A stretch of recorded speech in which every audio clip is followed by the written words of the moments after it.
In this lecture, we're going to talk about the last part of the CIA triad. We have already talked about confidentiality and integrity, which then brings us to availability. Pretty simple. We want the people who are supposed to access the system to have access whenever they need to. If I can't access something that I need to do my work, well then I can't work. If our e-commerce website is down, well then we don't get sales, then we might go out of business. And if we look at the attacks that are targeted at our availability, really we need to look at why are they attacking us? What is the purpose? What are they trying to gain? That could be a denial of service attack or a distributed denial of service attack. They're just trying to drown our server with thousands or hundreds of thousands of connections that would either make the system crash or just not be able to handle regular transactions. It could be a physical attack. They could just drive a truck through our wall into our data center, destroying our servers. It could be a disgruntled employee. If they didn't get the promotion that they wanted for the third time, now they're angry, they might just go and shut down some critical systems, availability gone. And just like with the confidentiality and the integrity, this does not have to be malicious. It could just be someone doing something they either are not supposed to or they don't know that they're not supposed to. Regardless of why it happens, the web server is down, we don't make money anymore.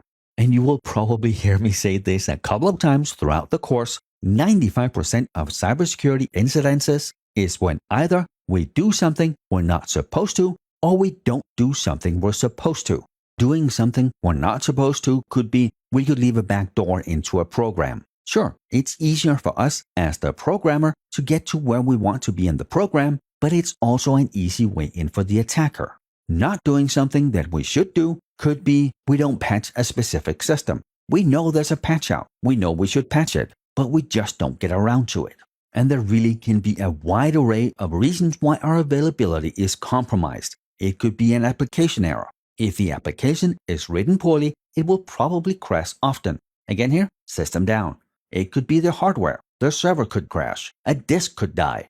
It could be the HVAC that we have in our data center. The power could be out. The internet could be out. All that can cause our data to not be available. So here again, we want to implement the appropriate countermeasures that in this scenario make sense. We want exactly enough security, no more, no less. If I have $10,000 laying on my kitchen table, or we have data that we say this is worth $10,000, how much should we spend to protect that? Well, it's not going to make sense to spend $100,000 to protect that $10,000. It's the same with our availability. If you ask senior management how much uptime do we want on our e-commerce server, they're probably going to say 100%. We never ever want our server to be down. And we can do that. We can have it up 24/7, 365. But what if that means we need to build multiple data centers? That could be tens of millions of dollars. Is that something that makes sense? Maybe we can get 99.999% uptime and senior management is happy with that, and we can maybe do that for $50,000 or $100,000. So we need the exact right security profile for what we are protecting, and that both means that we have enough security, but it also means that the cost is appropriate with what we're protecting. One of the things that can help us make sure that we have CIA could be patch management. A patch is when a vendor issues fixes to any of the security vulnerabilities that their software has. If our systems are patched and up to date, it is less likely we will be compromised. Because when the company releases their patch, at that point, attackers also know what the flaw is. If you remember when Equifax was breached, they lost 150 million social security numbers in the US. That's basically half the US population. It could have been completely avoided. 2 months before that breach, a patch was out for those systems. But that is sort of the tricky part with patches. The vulnerability is out. That means the attackers know what the vulnerability is. They know which systems to attack and how. But for whatever reason, Equifax chose not to patch their systems for 2 months. And I'm not saying here we should just go in and apply the patches as soon as they are out. We need to test them. Because if it fixes 99 things and breaks one critical thing, we may not want to implement. So we go in to our test environment, we apply the patches, we make sure that everything works right, and assuming that the end users for those systems don't see any issues and we don't see any security issues, we implement to our production environment. But we don't wait 2 months to patch our systems, giving the attacker enough time to breach our systems. Another thing we can do that will help tremendously with availability is redundancy.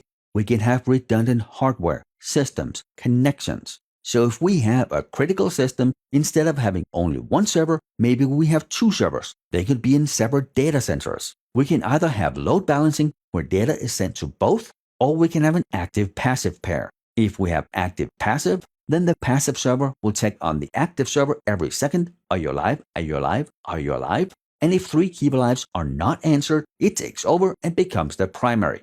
And here, obviously, both systems have to be spec'd to carry the entire load.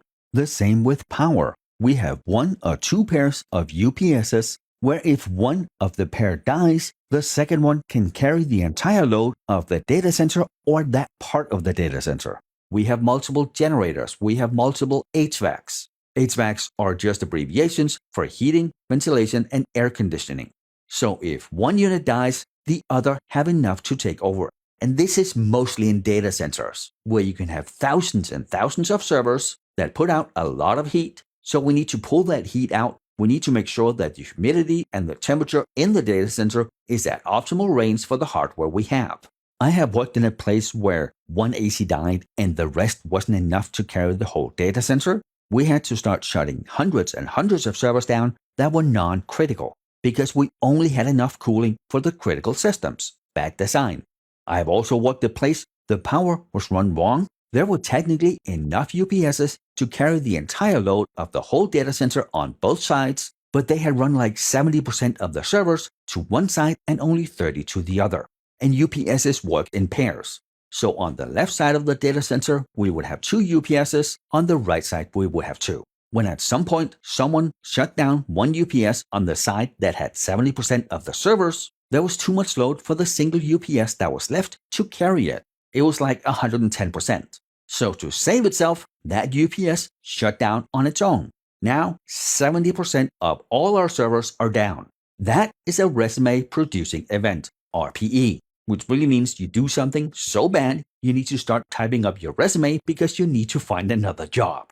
All right, back to redundancy. So redundancy is really having extras of everything, or at least the things that make sense. On the server, we can have extra disks. They can be set into RAID. So if one disk fails, perfectly fine, the data is still on the other disks. We just need to replace the one that failed. We can have multiple power supplies on the server. So if one power supply fails, the other takes over. It can carry the entire load of the server.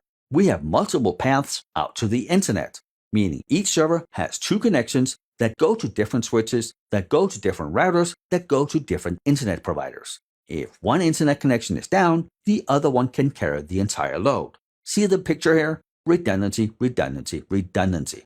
And of course here, in the places where it makes sense. The lunch menu for the cafeteria is probably not critical enough to have multiple servers in multiple data centers.